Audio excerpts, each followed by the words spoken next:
Hi friends, today we're reading Full Color, Captain Underpants and the Big Bad Battle of the Bionic Booger Boy, Part 1, The Night of the Nasty Nostril Nuggets by Dav Pilkey.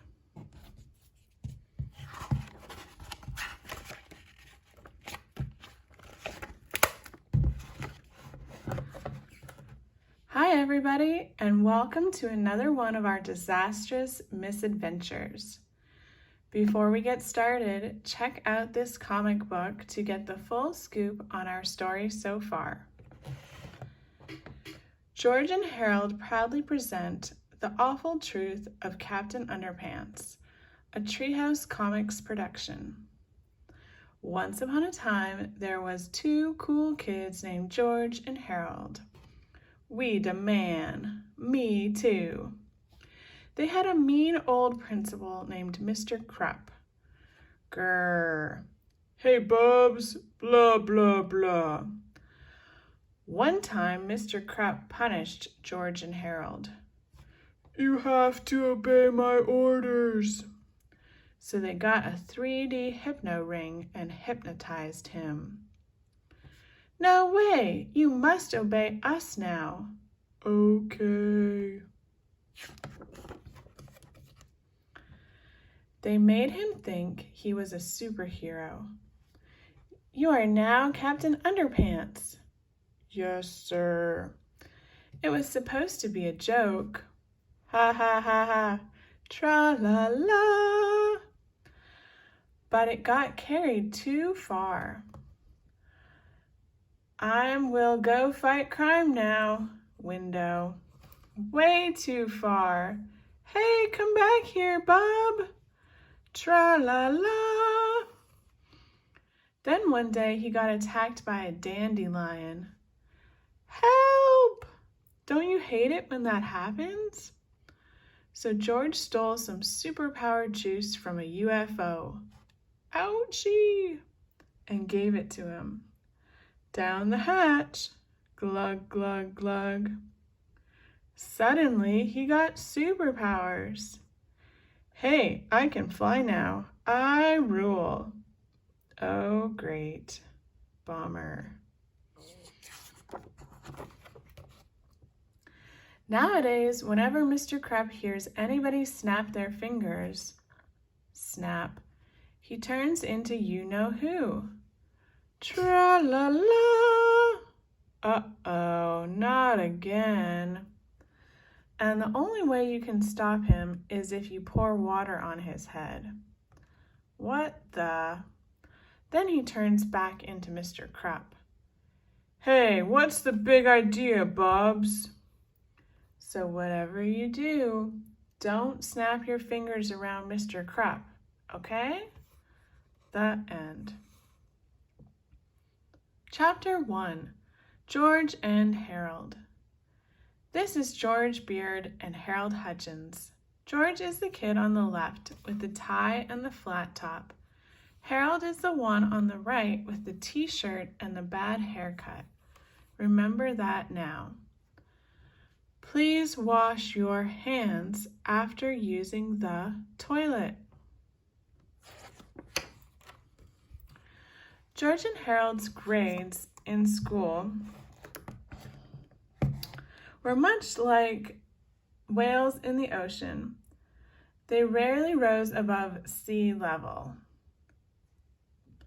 Melvin Sneedley, however, he's the kid down here with the bow tie and the glasses, always got straight A's. Because Melvin was so academically gifted, people just assumed he was a lot smarter than George and Harold. But that wasn't true.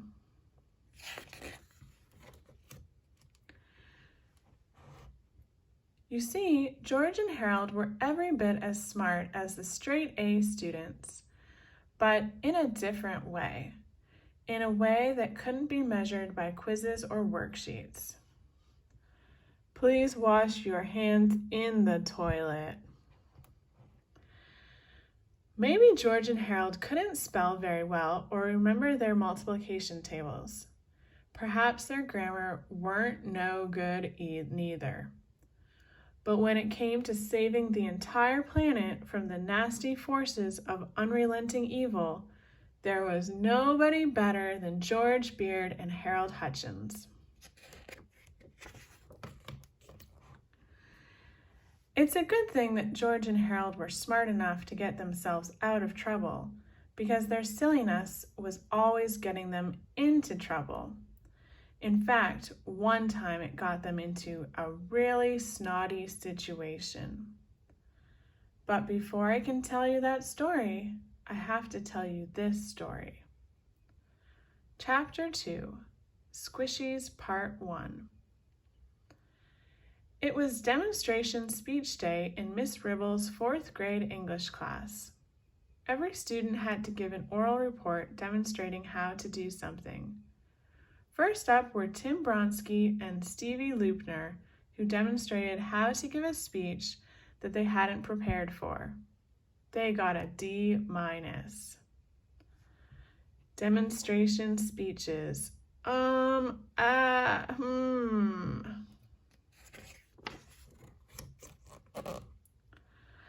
Next up were Jessica Gordon and Stephanie Wyckoff, who demonstrated how to cook frozen lasagna in a pop-up toaster. After the firemen left, it was George and Harold's turn. Harold carefully tacked some charts and graphs onto the wall, while George brought out a large garbage can with a toilet seat taped to the top. Side view. Squishies, ketchup, cross-section, seat, bumpy thing, ketchup, bowl, side view. Ladies and gentlemen, said George, today Harold and I are going to demonstrate how to do a squishy. First, you need 2 packets of ketchup and a toilet seat. Next, said Harold as he pointed to their display chart, you must fold the ketchup packets in half and carefully place them under the toilet seat. Make sure that the packets are under those front 2 bumpy thingies on the bottom of the seat.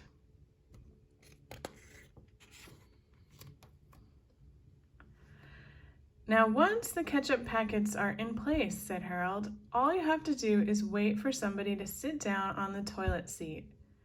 Do we have any volunteers? Come on, said George. Who wants a squishy? Although nobody in the class wanted to sit on the toilet seat, everybody wanted to see what would happen if somebody actually did. So George grasped one side of the toilet seat, Harold grasped the other, and together they pushed down. Splat, splat, splat.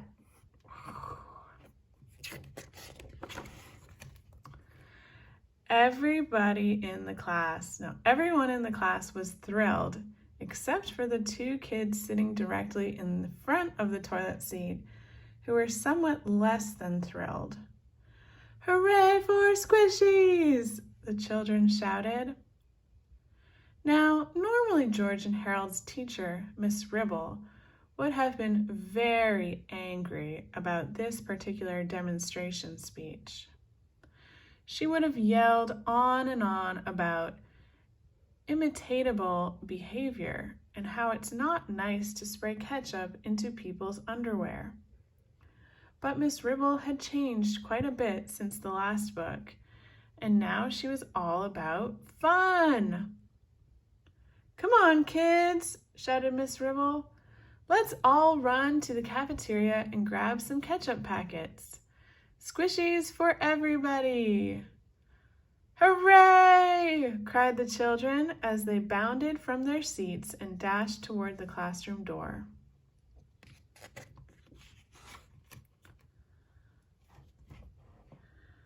Not so fast, shouted Melvin Sneedley, who stood blocking the door with his arms spread defiantly. You guys are so immature.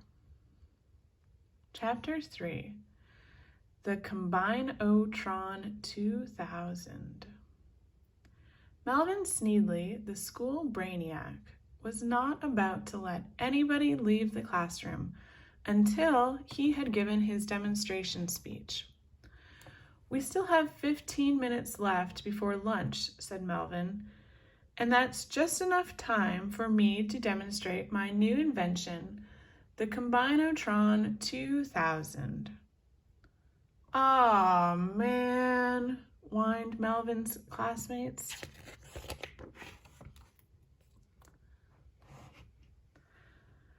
The children all slumped back into their seats while Melvin pushed a plastic rolling cart to the front of the classroom.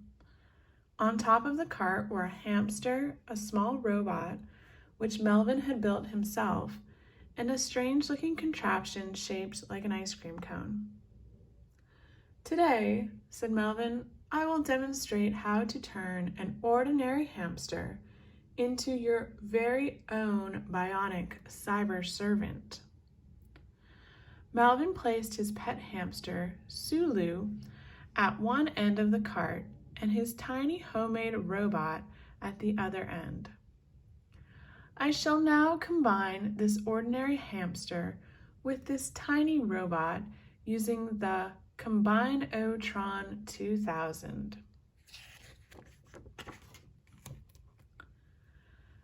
Melvin picked up the combinotron 2000 and turned it on. A high-pitched tone pierced the classroom air, getting higher and higher in frequency as the machine charged to full power. Melvin typed some last-minute calculations into the keyboard on the side of the combinotron 2000 as its laser extractor warmed up. Suddenly, 2 streaks of red glowing light flashed onto Sulu and the tiny robot. The combinotron 2000 began assimilating information on the 2 elements it was about to combine. "Don't worry, kids," said Melvin. "This procedure is totally painless. Sulu won't feel a thing." Finally, a computerized voice started the countdown. "Combining 2 elements in 5 seconds. Combining 2 elements in 4 seconds. Combining 2 elements in 3 seconds. Combining 2 elements in 2 seconds. Combining 2 elements in 1 second. Blast! A burst of brilliant white light shot out of the combinotron 2000 and formed a ball of energy between Sulu and the tiny robot. The hamster and the robot began to slide closer and closer together until they disappeared into the energy ball. The smell of burned matches and pickle relish filled the air as hot blasts of electric wind knocked books off of shelves and sent papers flying. Suddenly, there was a blinding flash of light, a quick puff of smoke, and it was all over. Melvin pulled off his goggles. No longer were a hamster and a robot sitting on the cart before him. Now the hamster and robot were one, combined at a cellular level. The world's first self-contained, warm-blooded, fuzzy, bionic cyborg. "Eureka!" shouted Melvin. "It worked! I have created a cybernetic life form." The children looked on as Melvin waved a metal detector over the hamster and the reading went off the chart. One of the children raised his hand with a question. "Yes?" said Melvin enthusiastically. "Can we go to the lunchroom and get our ketchup packets now?" "But no!" screamed Melvin. "Will you forget about squishies for 1 minute? I've just created the world's first cybernetic hamster, and nobody is leaving this room until I've demonstrated his undying obedience. Chapter 4, Bad Sulu. Sulu didn't seem to know that he had just undergone a groundbreaking transformation. He didn't act any different. He just wandered across the top of the plastic rolling cart, sniffing everything around him, only stopping occasionally to scratch his ears or rub his whiskers. But poor Sulu was in for a big surprise. "Sulu," said Melvin, "I am your commander, and you will obey my orders. I want you to demonstrate your new powers for the class. Do a super bionic jump across the room." Sulu did not respond. "Sulu," said Melvin sternly, "crush that plastic rolling cart in your bare paws." Sulu did not respond. "Sulu," Melvin shouted, "go outside, pick up a car, and throw it across the parking lot." Sulu did not respond. Finally, Melvin reached into his book bag and took out a red ping-pong paddle he had designed especially for this occasion. "Sulu," he said angrily, "do as I say, or you're going to get a good spanking." Bad Sulu. This time, Sulu did respond. When he saw the ping-pong paddle, he became very frightened, and his little hamster instincts took over. Sulu jumped into the air, grabbed the ping-pong paddle in his right paw, and then yanked Melvin onto the plastic rolling cart with his left paw. The children finally stopped thinking about ketchup packets and toilets for a moment and settled in to watch the show. Thank you for watching, friends. This is all for today. I will record Chapter 5 in another video. Thank you. Bye.